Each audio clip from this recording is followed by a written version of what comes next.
Siloé, como pesebre natural hacia un turismo comunitario sostenible. Esta es nuestra guía turística, Comuna 20. Siloé nace con indígenas yanaconas que fueron traídos desde Ecuador, mineros de Marmato, y muchos de ellos para proteger sus familias, para no dejarse morir. Entonces lo que hacen es emigrar a varias partes del país, entre esas Cali. Llegan aquí a Cali y la casta caleña, porque en ese tiempo el presidente de la República elegía al gobernador, lo escogía, y el gobernador a su vez escogía el alcalde. Entonces se repartían entre las familias poderosas y de políticos pues los puestos, y estos alcaldes y funcionarios públicos nombrados a dedo pues de alguna manera estigmatizaban, y cuando comenzaron a llegar estos mineros comenzaron a decir: estos campesinos analfabetas que huelen a feo, vayan y se mueren en esas minas de carbón de Siloé, y los mandaron para acá. Los mandaron a la mejor parte de la ciudad, porque el campesino siempre está viviendo en las zonas altas, porque ellos saben que cuando llueve el agua va para abajo, no va para arriba, el agua inunda. Entonces, para proteger a su familia, el campesino llegó a la loma.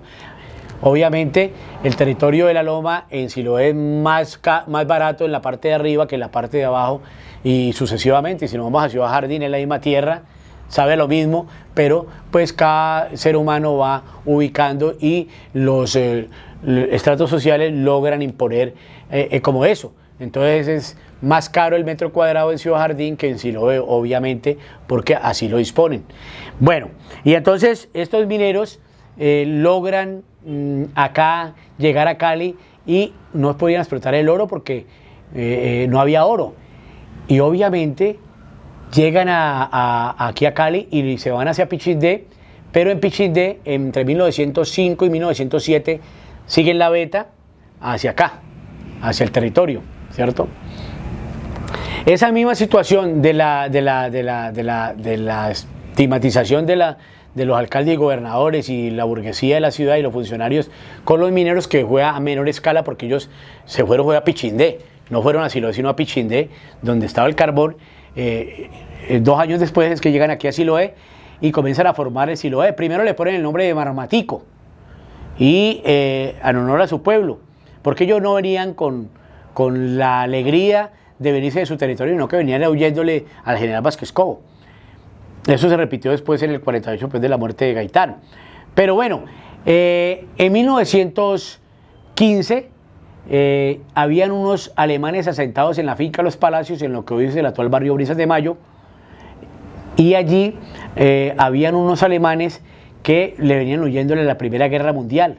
Uno supone que eran animales pobres, o si eran ricos allá, pues ya huyéndole pues a esa guerra, terminaron aquí en medio de esta pobreza, y terminaron como peones en la finca Los Palacios. Entonces, seguramente amigos o familiares vinieron de Alemania a visitarlos, muy jovencitos, en febrero de 1915, y ellos le sugirieron a Los Palacios que le pusieran el nombre de la finca de Siloé. Ya ellos habían vendido una parte a otros alemanes, ¿cierto? Pero no son los mismos alemanes como los Müller, son otros alemanes que tienen otro apellido. Y así sugerirle a Los Palacios que le pusieran el nombre de Siloé, porque el nombre de Siloé es un nombre que no es castellano, es hebreo, y que significa enviado en español. Y es no más que el acueducto de la Palestina, en el gran pórtico de Siloé, en el Medio Oriente, que hoy es Israel. Ese era el acueducto que había construido el rey Ezequías para abastecer el agua a todo ese valle del Gijón. Y también era unos pasadizos para defenderse de los ejércitos enemigos, los ejércitos contrarios. Entonces, estos muchachos alemanes en 1915 le dicen a Los Palacios que estas lomas estaban llenas de agua, y agua cristalina, muy parecido al acueducto de la Palestina allá, al acueducto de Siloé allá en la Palestina, en lo que hoy es Israel. La segunda migración fuerte que llega de población acá en el territorio es el desplazamiento forzado del 48. Recuerden que Colombia venía en un conflicto muy fuerte, pues siempre lo hemos tenido desde los españoles invasores, pero después con Galán, ¿cierto?, en la Revolución Comunera. En el 48, la ebullición del tropel, la ebullición del problema, se da cuando matan al candidato a la presidencia más opcionado, que era el caudillo liberal Jorge Luis de Gaitán, que había sido concejal en Bogotá y creo que alcalde, y pues lo matan, y entonces el país entra en un estallido social, hay muertos por todos los lados, con el cuento de la pelea entre los liberales y los conservadores. Muchos de esos campesinos del norte del Valle, de Caldas, de Antioquia, de Risaralda, del Quindío y del norte del Cauca, llegan a la ciudad de Cali, y ahí más descaradamente el alcalde de ese momento, con su cúpula del gobierno, con sus funcionarios, estigmatiza a estos desplazados de la violencia y no los quiere ver en el centro de la ciudad, y les dice vayan, los sacan, los expulsan y los mandan a las lomas de Siloé para que supuestamente se mueran. Lo igual que ha pasado con unos poquitos mineros que no llegaron a Siloé directamente. Decimos que la ciudad está en deuda con los siloeños. Hoy está en deuda también con la gente del Oriente, porque esa mano de obra no calificada en la década de 70 es la que desarrolla la ciudad, la que hace vías, la que hace hoteles, la que hace escenarios deportivos. Eso lo está haciendo hoy la gente del Oriente. Pero recuerden que en el 70 el pueblito de Cali era un pueblito muy pequeño y la ciudad comienza a cambiar. Del 70, con los Juegos Panamericanos, en la metrópoli de lo que es hoy la ciudad, que no es tampoco muy grande, no tampoco tiene tanta población, pero que es una ciudad medianamente grande en Latinoamérica. Y el 70 es el quiebre. Y los siloeños tienen que ver mucho. Y sobre todo los campesinos que están acostumbrados a sembrar papa, yuca, plátano, terminan con un palustre, terminan con una pala, terminan volviéndose constructores. Y por eso es que la loma de Siloé se construye con la sabiduría del campesino, sin saber construir la construcción moderna.